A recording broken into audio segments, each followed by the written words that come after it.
उपस्थित मेरे आदरणीय सभी, सब बड़े हैं मुझसे, यहाँ पर सबसे छोटी मैं हूँ मंच पर, तो अगर कोई भूल चूक हो जाए तो माफ करें। और स्वामी जी का मतलब शीश झुका करके, चरण छू करके मैं आशीर्वाद लेती हूँ। और स्वामी जी को पता है कि मैं उनको पिता स्वरूप मानती हूँ, और कभी भी उनका फोन आता है तो मैं यही कहती हूँ, बिल्कुल सही कहा, आदेश कीजिए प्रभु, मैं यही कहती हूँ। जादव भाई को मैं नमन करना चाहूंगी, शीश झुका करके मैं उनको बहुत बहुत धन्यवाद कहना चाहूंगी कि उन्होंने मुझे इस काबिल समझा कि कर्नाटका की सरजमीन पर आकर करके जय जय श्री राम का नारा एक मुसलमान बेटी लगा सकती है, और कुंभ मेला में जाकर के स्नान करके खुद को पवित्र कर सकती है, तो कर्नाटका की इस सरजमीन पर भी भाषण दे सकती है।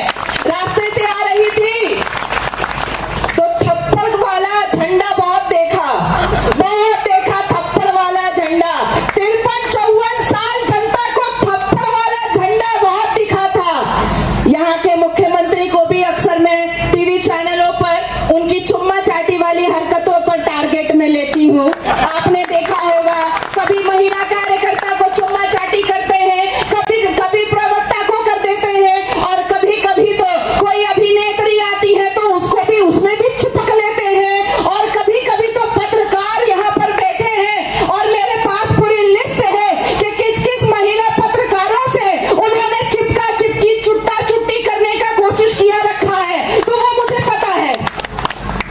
28 वर्षों से हिंदुत्व के लिए, कर्नाटका की इस धर्म का जोश भरने के लिए ये महफिल सजती है, ये मीटिंग होती है, लोग एक जगह आते हैं, उसके लिए भी मैं शीश झुका करके जादव जी को नमन करना चाहूंगी कि बहुत बड़ा काम कर रहे हैं, बहुत भला काम कर रहे हैं कि सोए हुए हिंदुओं को जगा रहे हैं, क्योंकि हमारे देश में 53-54 साल न जाने कौन सा नशा फूंक करके हमारे हिंदू भाई और बहन सो गए थे, लेकिन जैसे जैसे भगवान राम का नारा गूंजता रहा वैसे वैसे हिंदू जागते रहे, जैसे जैसे सनातन धर्म से योद्धा जादव जी जैसा निकलता रहा वैसे वैसे हिंदू जागते गए, और लाखों करोड़ों वर्षों की तपस्या पूरी हुई, और भगवान राम लल्ला अपने जगह पर प्राण प्रतिष्ठा हो पाया, हम अपनी आंखों से देख पाए। तब अगर हिंदू एक हो जाता तो कभी भी इतना इंतजार ना करना पड़ता।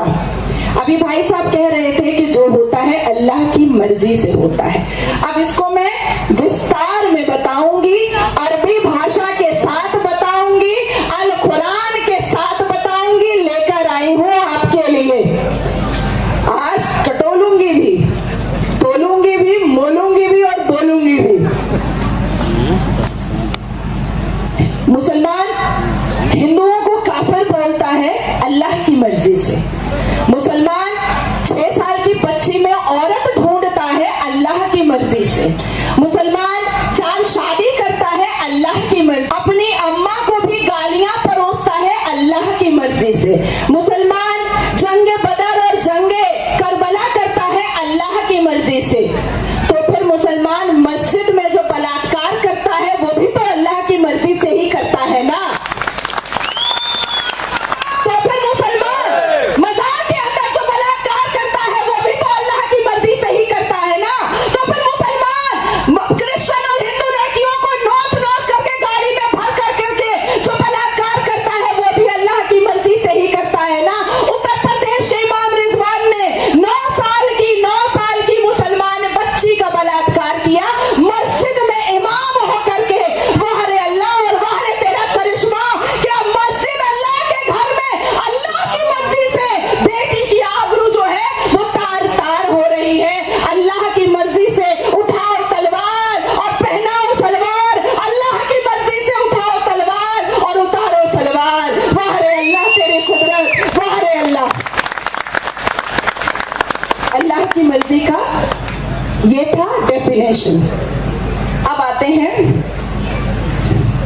मैं सबसे पहले कहना चाहूंगी कि 11 दिन मैं महाराष्ट्र में थी इलेक्शन के वक्त में। हालांकि ये कर्नाटका है, यहाँ तो बाबरी लोग हैं, औरंगजेबी लोग हैं, यहाँ तो थप्पड़ वाले लोग हैं। नहीं, यहाँ पर नहीं, या ये जो राज है उसके बारे में बात कर रही हूँ। यहाँ पर तो अरे मैं उनके घर में भी सुरक्षित हूँ, कलेजा नोच के खाने वालों में से हूँ, मेरा कोई ना बिगाड़ सकता, क्योंकि मैं भगवान राम को मानती हूँ, अल्लाह को नहीं मानती।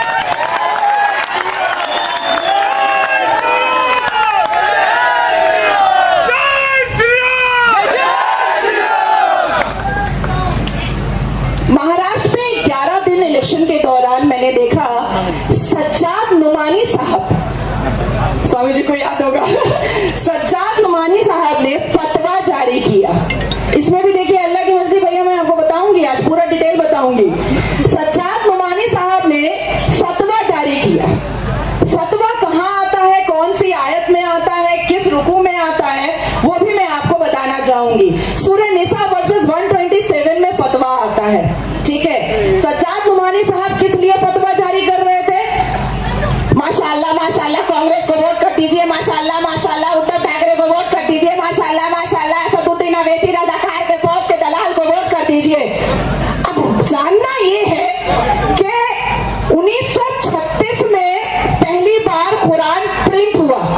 अकल के पट्टे खोलिए और गौर से सुनिए, तो ये लिब्रांडो वाला जो नेचर है ना वो निकलेगा, जो दूर दूर तक भी अभी बाकी बचा हुआ है लिब्रांडो वाला नेचर। कि क्या हुआ, भाईचारा है, क्या हुआ, गंगा जमनी तहजीब है, अरे चारा आप है, भाई भाई वो है, लाए तेरा मेरा रिश्ता क्या, लाई लाई है सिर्फ। तो ये फतवा नाजिल हुआ था सूरह निसा वर्स 127 1450 साल पहले। तो 1450 साल पहले क्या अल्लाह तबारक ताला को ये पता चल गया था कि नेहरू मामू जो है और इंदिरा दादी जो है वो कांग्रेस लेकर के आएंगी? ये पता चल गया था अल्लाह ताला को, जो फतवा वोट के लिए जारी हो रहा था। यही बात मैंने सज्जाद नुमानी के नुमाइंदे से, उनके दलालों से डिबेट में पूछ लिया, तो कह दिया नाजिया आवारा औरत है। मैंने उस पर भी कह दिया कि अल्लाह की मर्जी से आवारा हो गई हूं, नहीं तो बिल्कुल ना होती।